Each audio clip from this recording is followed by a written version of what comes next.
Naozaj, diváci, zdravím vás pri tejto oznamovačke nových videí. Čiže v tomto novom videu mám sa povedať, že René to back. René to dneska večer, akože o 5 asi, nejako tak medzi 3 a 6 bude natáčať vlog, my dvaja u mňa. A nejako večer od 6 do 9 bude vonku. OK, takže toto bolo príspevok od Tomio a ďalší príspevok od mňa. Čiže toto je comeback do zemi v Žiline. Čiže chcem vám poprajať všetko v novom roku, aby ste sa mali dobre. A budeme teraz netočiť iba vlogy, ale väčšinou skeče alebo scénky, ktoré si vymyslíme len tak z pohľadu, čo si budeme vymýšľať. A bude to nice. A bude to brutálne, lebo budeme točiť s týmto iPhoneom, a ktorý neviem akú má grafiku, ale môže mať dobrú a brutálne osvetlenie. A to sa dodáva aj veľa týchto osvetlených efektov. To má s pagatom spojený. Natoč, Dívajte. Úplne špagátom, to asi nevidno teraz. Špagát takýto, on to nevidí. Takže ja to nechám teraz takto. Zanete, ale špagátom. A nie zlano, ale so špagátom. Dobre. To sú také vlogy. A to bol taký špagát ružový. Ja, je krásna živina. Ty kokos. Aj keď trošku na hovno zasnežená. Nič na šanci, nech to je úplná hovadina. Ešte sa teším na leto, alebo na jar. Poď robiť anielika, môj.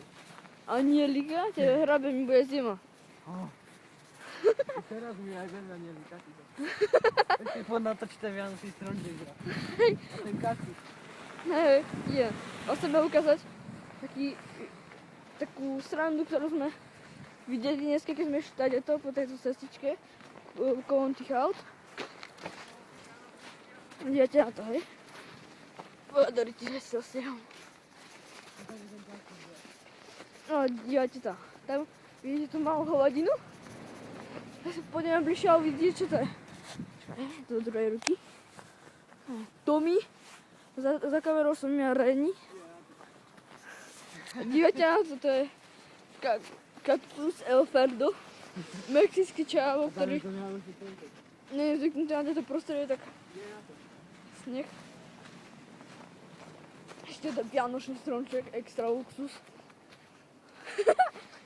To čo je? Ideme na to, že zmeškáme bus, tak povedz. No tak zerám na to. No, musíme ísť busom ku Tomiu. Ideme natočiť ďalší sketch a ideme jeden sketch dostrihať. Pretože sme to točili, jednu scénu sme točili asi 20 krát. 30 krát. Možno vám z toho dáme behind the scenes. Lebo niektoré videá sú asi stratené navždy. Nie som si istý. Ešte ich máš kompu, ne? Čo? Ešte máš kompu. No, ešte mám. No, tak vidíte, tam máme už zastávku vzadu. Takže to je Tommy. No, tak to dáme. Ďakujem ľudia, čakajte to video a čus. Takže ďakujem, že ste si pozreli toto rýchle video, možno 5 alebo 7 minút. Takže čaute a čus!